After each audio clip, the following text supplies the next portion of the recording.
caught an EVP that we can't explain. We just had a door slam.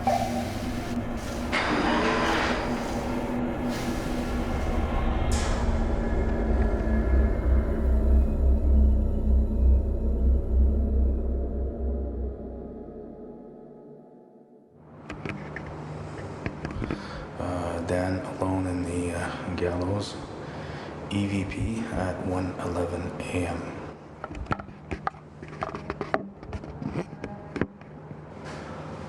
There's somebody here. Can you knock? Can you make a sound?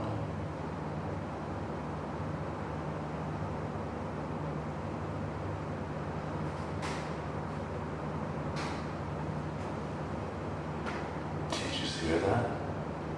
I hear the thing is that faces the outside. Yeah, it's probably the doors. Oh, they're making noise. Yeah. That was the trap door. That's right. Yeah, trap door. Yeah, straight down. Went straight down to the bottom. And it would fall into like a hole where people could be on the outside and actually see the body fall. Okay, and EVP in the gallows. I'm gonna get the time. Eileen? What's the time? 1:33. Okay, and DVP in the gallows, Dan by himself at 1:33.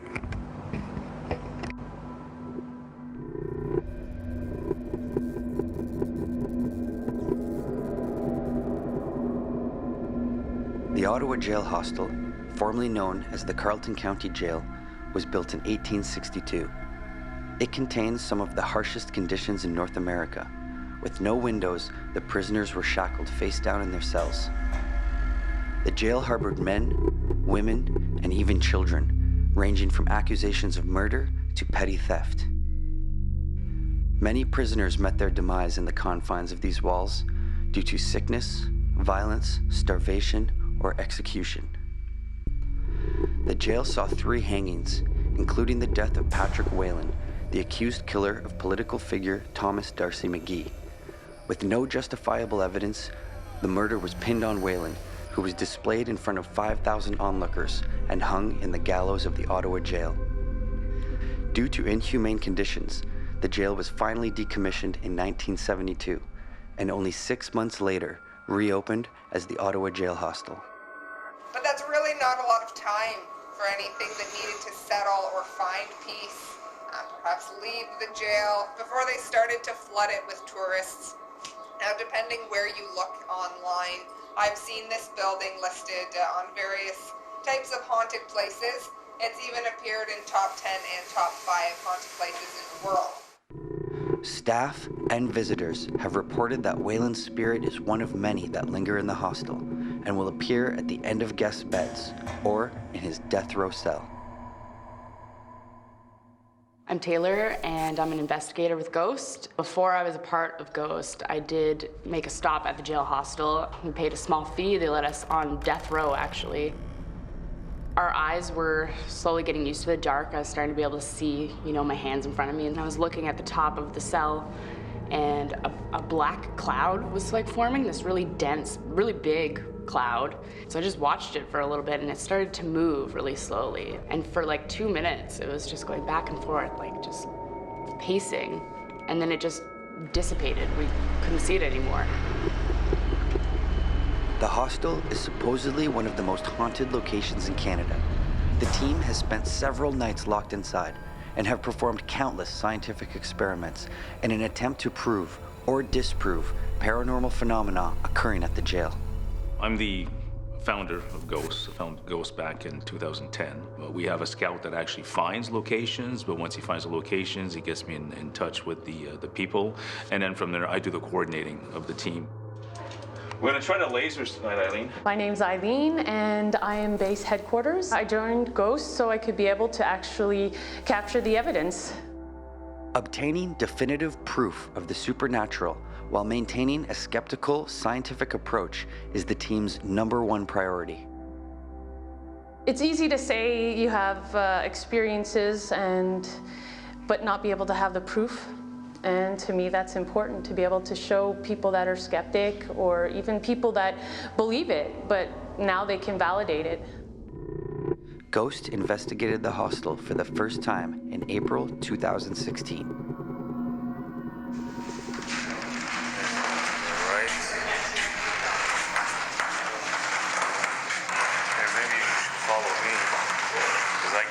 Guide myself with the camera because I can see where I'm going.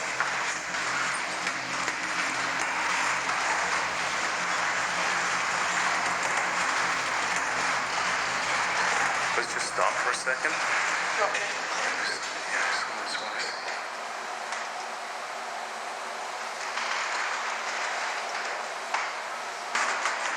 That would be the door.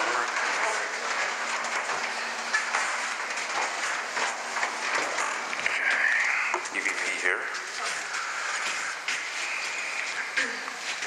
Just a quiet EVP then? We'll actually do one with questions and answers on this one.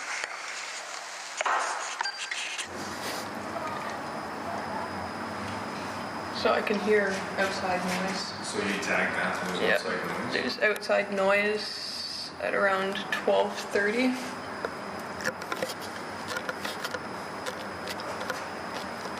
We're doing an EVP of the gallows.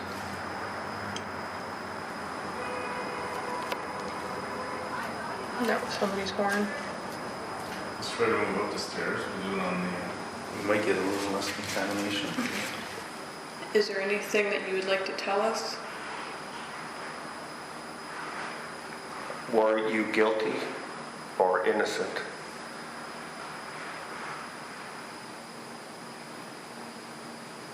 Can you make that noose move? Aye. That's the sound of a car. Did you guys just hear something down here? Hello? There's somebody down there? Whisper down to the look.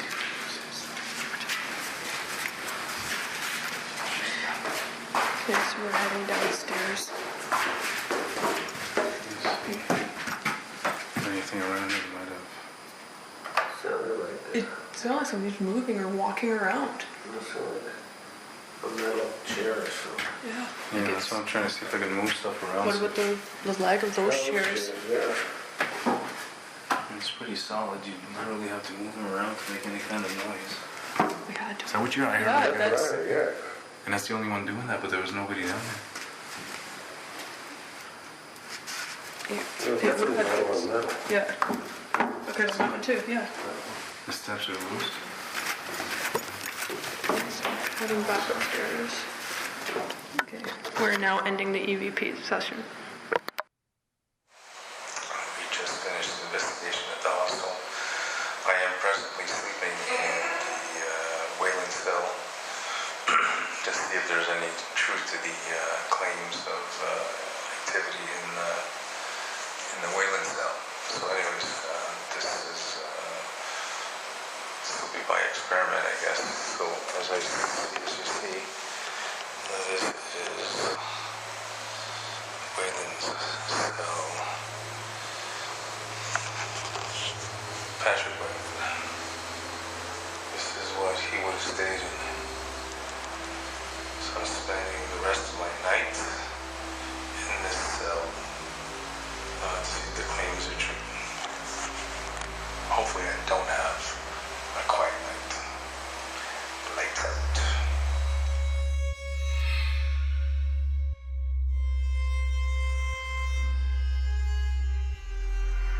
After a bizarre 8-day trial, Patrick James Whalen was found guilty for McGee's murder and sentenced to death.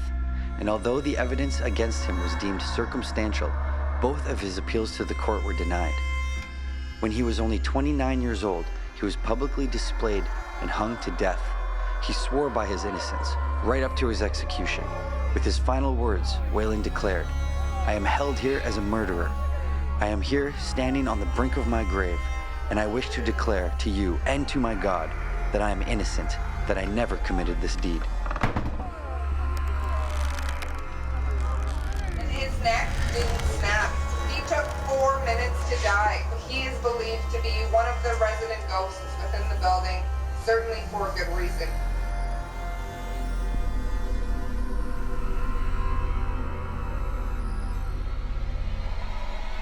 We did catch some compelling evidence. We caught an EVP that we can't explain, and you can hear it very clearly.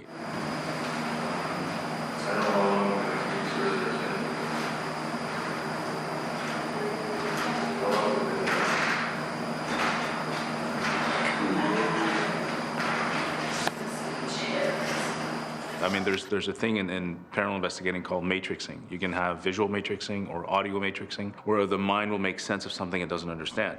So when we capture EVPs, we have to make sure that everybody hears the same thing and that it's extremely clear and it's unmistakable. We actually caught an EVP that said, "Come back," female voice. I'm not gonna call it paranormal right away, but for me it was like, there's something going on in this place and I wanna go back to find out if we can capture anything.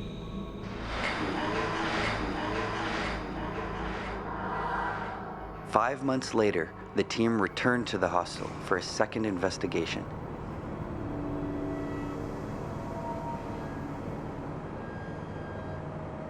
Last time I was in here, you made noise downstairs. You were walking on those steps. You do that again?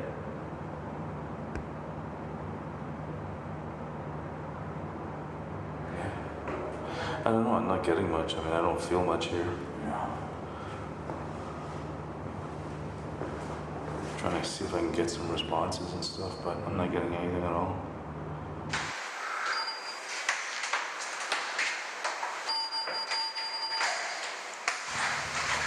It is 1:40 in Waylandville, Dan EVP, along with Kyle filming.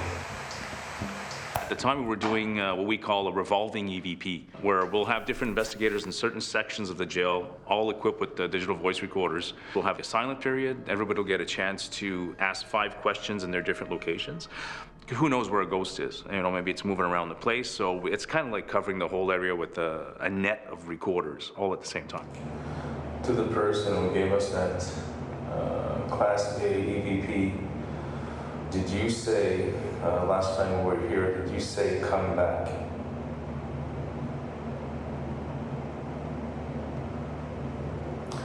When we caught that EVP, it sounded like a female. Were you a female incarcerated here?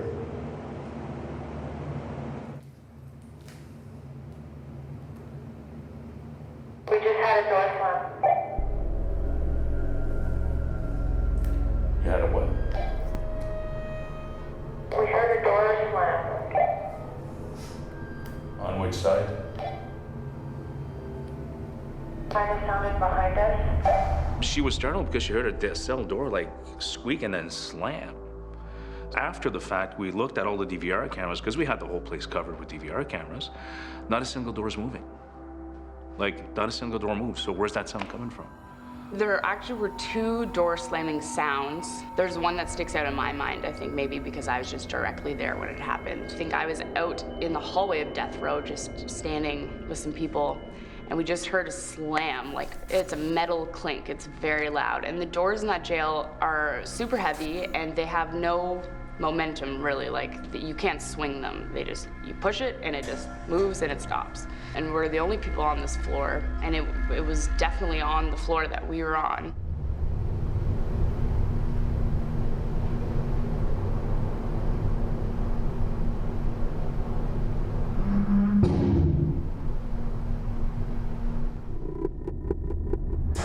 That visit, the team captured another piece of compelling evidence that to this day remains unexplained.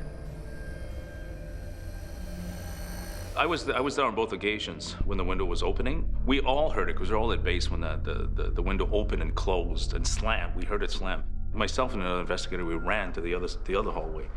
And that's when we started checking the windows. We knew what it was. I mean, the sound was unmistakable. We knew it was a window that had slammed. So we'd gone on the other side after everybody else kind of came in. We started kind of playing around with it to find out what might have caused it.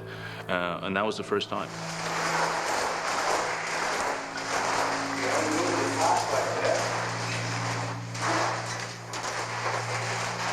Was that the one though? Yeah. But it's, we know that it can, And it did it we right know that away. it gets sucked back in, but we've never seen it blow it open. No, That's no, well, yeah, you see it like this. Yeah, like, But it was rare, it was wide open and it stayed there for a few seconds. And then got sucked back out. So we're gonna see. On the second occasion is when we captured the window opening, which was one of our probably best visual evidence ever, which that evidence was examined by experts that deal in wind dynamics, wind tunnel effects, and they all said that there's no way the wind would have caused this window to close and open the way it did.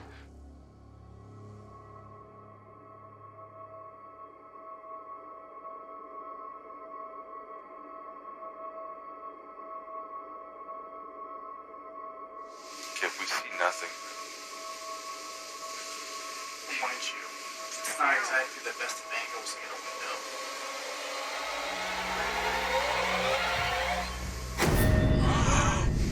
Yeah, wide open. But then it slammed. That is so awesome. so we went back to this window and we tried to recreate what happened. We tried to check, how it opens and closes on its own hinges, just naturally. We got our geophone set up on a little coffee table that's directly below this window, which measures vibrations. We keep trying to recreate this for a long time, keep trying to feel the winds and the currents and trying to understand this. And we realized we may have to come back, another time with other equipment. Okay, it's 5 o'clock a.m. We have finished our investigation of the hostel ×2. And we got some quite compelling stuff. I think it's going to be an interesting review. Anyways, night all. Till next time. Upon review, the team notices that during their window experiment, it suspiciously closes on its own and triggers the geophone in the process. A member from our team knew of someone who had a piece of equipment that could actually measure positive and negative air pressures, so we knew this wasn't really a finished thing. We were going to have to come back and try and debunk this. This is the inside, measure the ambient air inside, and that's for outside, eh? So this is the difference. So this minus here means that the positive pressure is in the building, negative outside. They bring their findings and video evidence to be examined by a professional that deals with thermal dynamics. My name is Cam Dubé. I'm an HVAC mechanic specializing in air conditioning and ventilation systems. The window opening could be a stack effect issue if you had a differential in pressure with the manometer. However, with your manometer, you measured negligible differential between the two, outdoors and indoor of the building. For a window to stop at that precise position and for it to move that quickly in that short time, it's not predictable of any thermodynamic effect or stack effect where you would have a pressure differential. We'd accumulated all these pieces of evidence that we weren't really sure what to make of them. So I was looking forward to recapturing similar things to maybe validate those other experiences, or even debunking those things, recreating them, and figuring out how those things happened.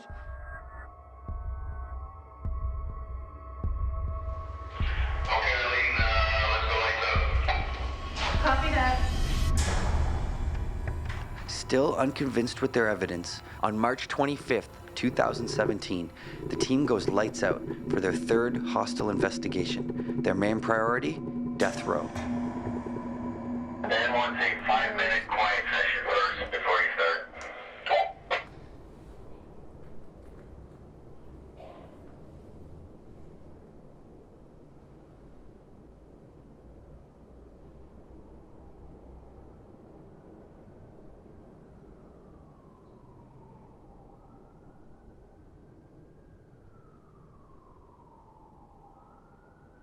I'm just letting you know that the system is rebooted.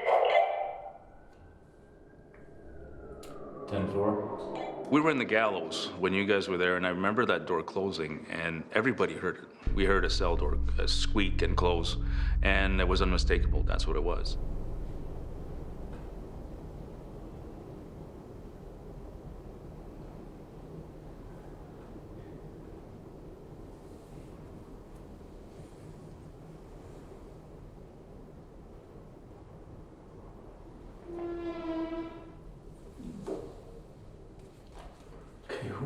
up the door. Did you see anything?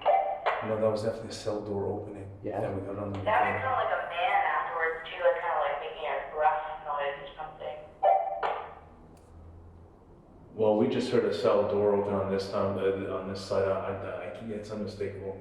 And again, because we had caught it on another occasion the first time, of course we had all the hallways covered with cameras to make sure we'd capture a door moving. We didn't see a single door open or close. So of course that startled us again, because it's like this is an ongoing thing. It's like cell doors open and they slam, but you never catch them on camera. All of us confirmed that we heard a cell door creak and open. We confirmed with base that there was nobody walking around in the hallways, so we really don't know how these, where we got that sound, whether that sound could be residual or not. We'll find out more once we review the DVR footage to see if maybe we saw one of the doors open. But at this point, it's a little too early in the evening to actually determine whether it's something paranormal, but we definitely heard a cell door open on 3 occasions. Unfortunately, we can't see the original metal doors because after the jail closed down, they were doing tours through here and people were actually being locked inside. The doors would swing shut. This happened 3 times, so it wasn't just a fluke. After the 3rd time, they removed the doors. They've never been put back on since. So is it a residual sound that keeps playing over and over again in the Ottawa Jail Hostel? We don't know. But there is that theory that sometimes a residual sound, which would be common at the jail of doors opening and closing, that would be a very common residual sound within the jail hostel. When capturing the paranormal, the team uses a variety of techniques. One of those methods is the ghost box. So we have this piece of equipment called the ghost box, and we really like to use it. It's a lot of fun, but it's not particularly credible in the science community. And our team, we want to be as scientific as we can. And we had some special guests, so we did want to play with this thing because it tends to get people kind of excited, and it's just a very interactive sort of piece of equipment. It basically scans through radio frequencies very, very quickly. And so the theory is if you can hear a multi-syllabical word over those radio frequencies that are changing so fast, it could be a spirit using the white noise. Okay, so we're gonna do a forward sweep and see what happens.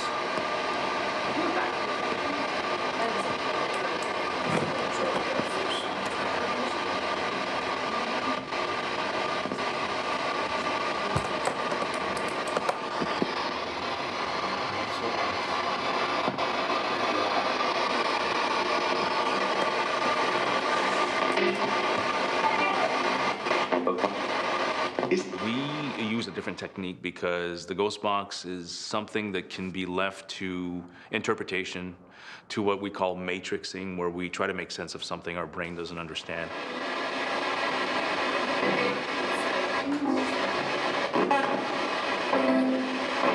What's your name? Deveau.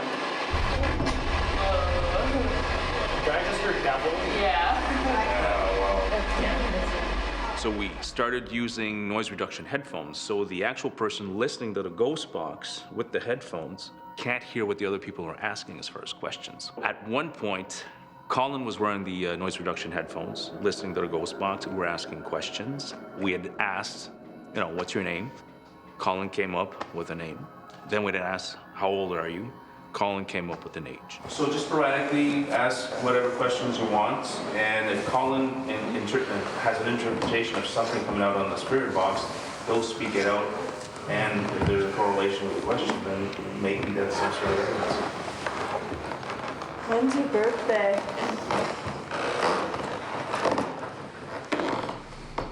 September? Ooh, see? September what?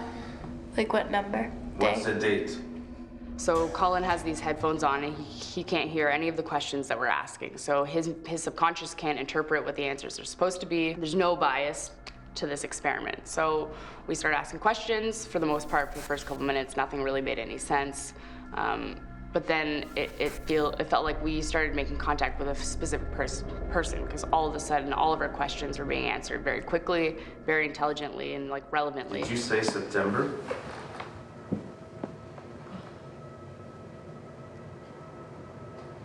Maybe. Yes. The Ottawa Jail Hostel was my second investigation with Ghost, and I had used the spirit box before, but one thing I noticed while using it was if one person said that they thought they heard something, everybody else seemed to agree with that person. And it wasn't really something that we kind of tried to validate. So I came up with the idea to use headphones. So one person would listen while everybody else asked questions. So the person who has the headphones on wouldn't be able to hear the questions, and they would just focus on what's coming through the spirit box and then relay answers that way. He can't hear our questions right now because he's got noise reduction headphones. So he's just yelling out whatever responses he's interpreting on the ghost box. And right now, we got some intelligent responses there. So like crackling with vowels.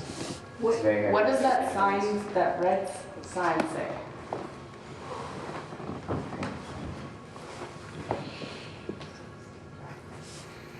What year were you born?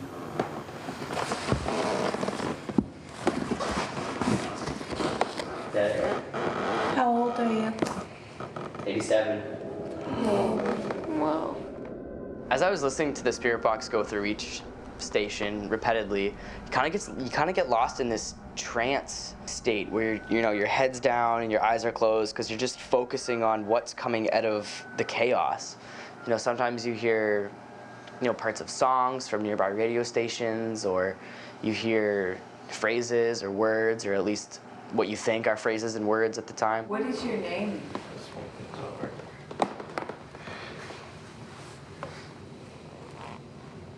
On off again. It's been good. I want the name of the 87-year-old Jumps the vowels. whose birthday is in September. What is your name? Steve. Whoa. Me. Steve, are you making the device on my right go off? There. I can hear muffled voices. You can't hear the questions. No, there's no. No, somebody's talking over So us. let's put this to the test. So let's ask her questions as low as we can. Yeah. To make it even 100% sure that he can't hear anything. Turn this. Let's. Or were you a guard? Did you make the device on my right go blue? Whoa. What happened? Whoa. That was cool. What happened? I did that 4 times now. What on the a streak of lights? That was blue. That's the EMF going off in that corner. Yes. Yeah, the Fun EMF is there? Going. You're Just keep going. getting intelligent things. So the theory is that the ghost box is, or if there's a spirit around, is communicating through Colin, through the ghost box, through the headphones, and he's answering our questions. Who's been slamming the doors and the windows? Dead air. Alone? Do you feel alone here?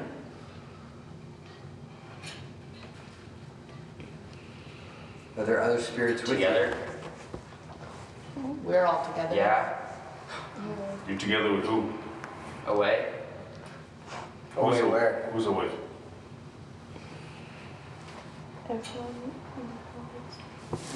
Dead air. How many spirits are trapped in this building?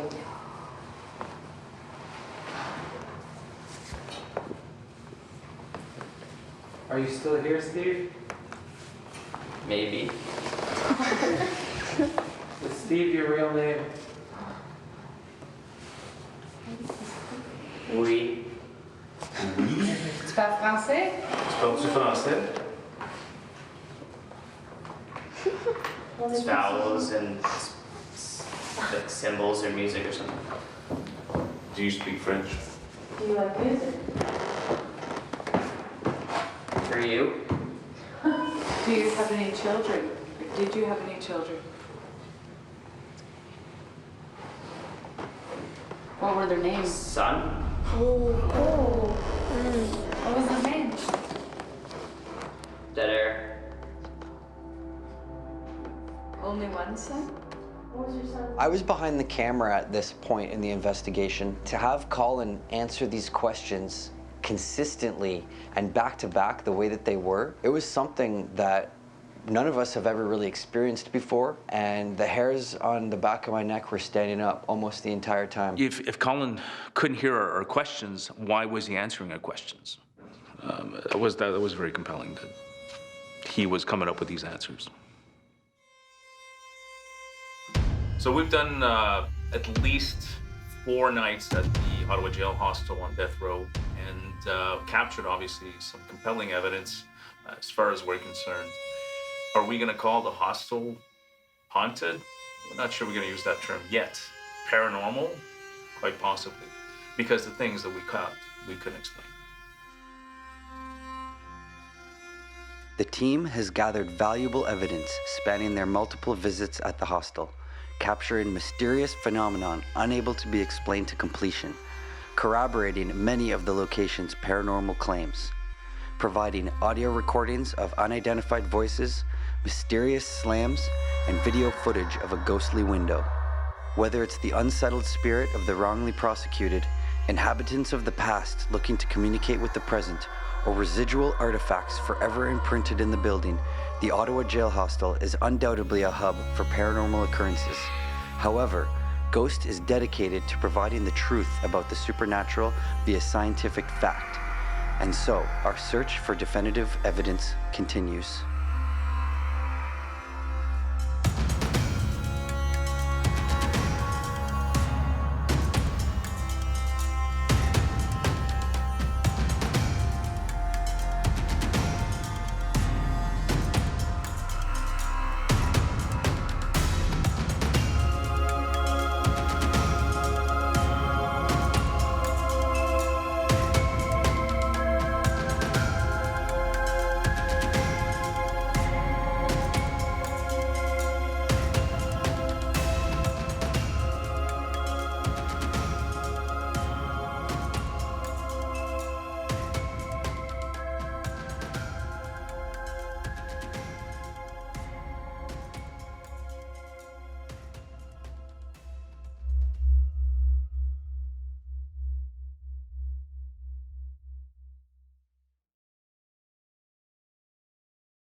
While visiting the Ottawa Jail Hostel with his extended family in October 2013, a member of the GHOST team took this eerie photo. It shows 3 individuals and 1 unidentified figure that seems to be exiting a jail cell.